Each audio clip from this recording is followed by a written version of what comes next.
Stuck is not a destination, it's just a stop along your journey to success.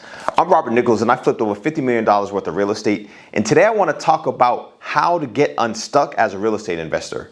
I've been in the game for many years and there have been many times where I've been stuck, but I talk to a lot of investors now and that really is the biggest struggle. It's how do I find my next deal or how do I get started and make money in real estate? And I'm here to tell you today that if you listen to this video all the way to the end, I promise you'll know what steps you need to take to grow your business and start making money today.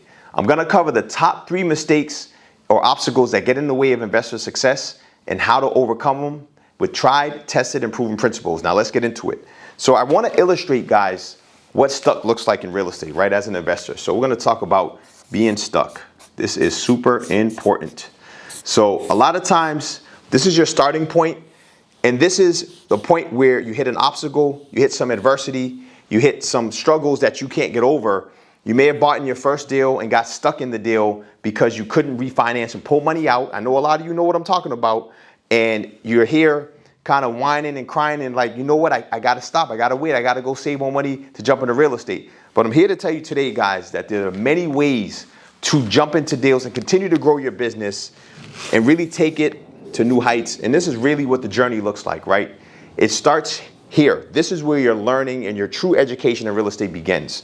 So we're going to talk about the top 3 obstacles I've seen investors have faced and how you can overcome those obstacles as a new or even an experienced investor. So number 1 is you can't find any deals that fit your model. Number 2, you can't raise enough money to jump into the next deal. And number 3, you only know one exit strategy. These are all very common mistakes that I'm sure will pretty much cover anyone's experience out there if you're struggling to grow. And so for the first one, can't find deals, you basically are in a position where the market may have shifted, right? We went from a lower rate environment during COVID to a higher rate environment now, can't find deals.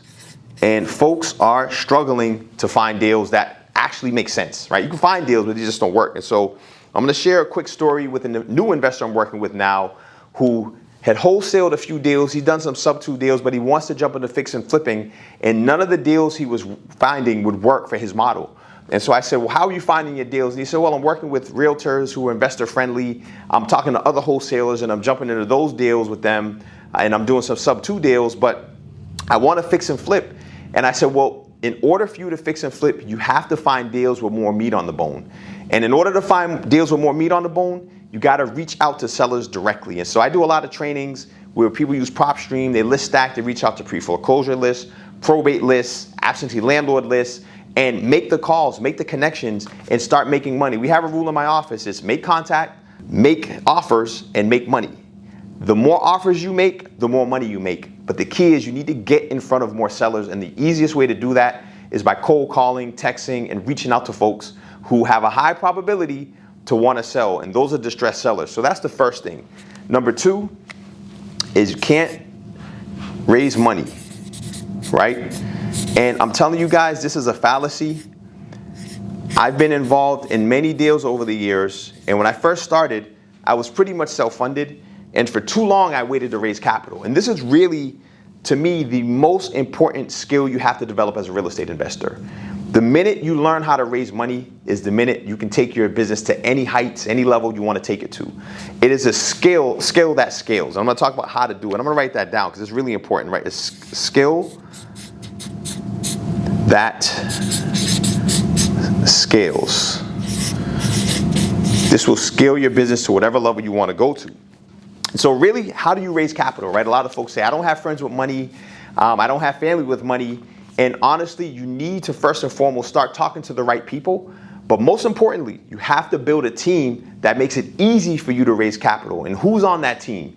You need an all-star realtor that helps you run your numbers and validates your numbers to make sure your exit or your ARVs are accurate and can also help you find great deals. You need an all-star lender like myself, a Harmony lender who can tell your investors that we vetted this deal, the deal works beautifully, and your money is safe, you're making a safe investment. You need an all-star attorney that can write the contracts and really make sure that everybody feels secure and comfortable with the deal. And you need an all-star contractor who is going to make sure they deliver the project on time and on budget. And so if you can build a team with those 4 members, I promise you, you go into a room and start talking about raising money with your squad, with your team, folks will be very happy and pleased to start lending you money on the deals, because you may not have the track record yourself, but if your team has a track record of winning in the marketplace, trust me, it makes it much easier for folks to want to work with you. And the last thing I want to say about this, the last point I want to make here about raising money is you offering people an opportunity to invest in your business is a blessing to them. It isn't a burden. A lot of people think they're begging for money, but it's the exact opposite. You are blessing them because they're going to be able to profit on your hard work, on your research, on your sweat, and on your ability to source deals and build a business and really help them put their money to work in a way that they wouldn't be able to do otherwise. And so that's definitely really important here. And then the last mistake people make is they get stuck with just one exit strategy. And I'll tell you guys a quick story about exit strategies, right? Exit strategies are basically how you turn real estate into money. Fix and flipping, buy and holding. Those are the top 2 exit strategies. Wholesaling is another exit strategy out here as well. Top 3. And so I had a friend of mine who I'd known for over 10 years, and he was a traditional buy and hold investor. And we went from a lower interest rate environment during COVID to where rates went from 2% up to 8% in a matter of a couple of years. Sellers still wanted prices that were too high, and my friend could not source any deals. So he wanted me to consult with him and help him find some deals. But he said, Rob, what can I do? And I said, listen, buying and holding right now isn't going to work. But have you ever thought about doing a condo conversion where you buy a multifamily and sell each floor as a condominium unit? And he said, Rob, I thought about it, but it wasn't really something I wanted to do. I said, well, let me help you jump into your first one. And that's exactly what I did. So I helped him source a 3-family in Jamaica Plain here in Boston for $1.2 million. He put about $250,000 into the deal, and he was able to sell out that project as 3 condos for over $600,000 a full floor. That's a total of a $1.8 million sellout and a profit of over $300,000 on his first condo flip. And he's now on his 3rd and 4th condo flip simultaneously, guys. And so I share that to say you want to learn additional exit strategies. If you're a wholesaler, you may have to start fixing and flipping.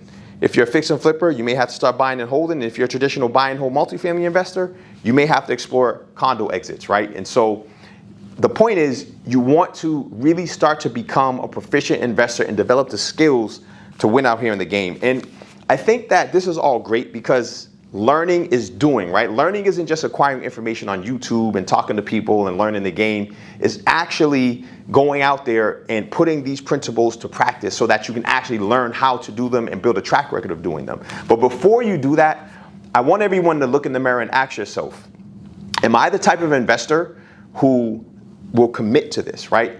Am I that person who is committed to learning these skills, committed to waking up early, committed to put it in the work, to grow and build my business? And I ask that question, guys, because if you are that type of person and the answer is yes, you already would have done it, right? You already would be a multi-millionaire investor. And so you have to start thinking from the lens that you need to become the type of person that is committed to learning these skills and doing these things and taking these steps so that you can have the lifestyle you want to have. You can have the financial freedom. You can have the success and the wins. But it starts with really transforming your mind, transforming your approach to become the type of investor that no matter what the market throws at you, you're committed to winning and scaling your business. I hope you guys found this helpful today. I also want to make an announcement. I just started a free community on Skool.com. There's a link below for you to join. That's SKOOL.com. It's the Real Estate Investment Club. And really, it's a community of support. It's free. We are really committed to helping investors get in the game who are new, to scaling their business to new heights if you're experienced, and to just support folks in learning. There are free courses on there, and it's just a really great community that is built around winning in real estate. So please feel free to jump into that. And then lastly, if you love the content that I'm dropping, please feel free to like, share, subscribe, because it really helps the channel grow and to get this information in front of the folks who need to hear it most. Appreciate you tuning in today, and as always, stay tuned for more.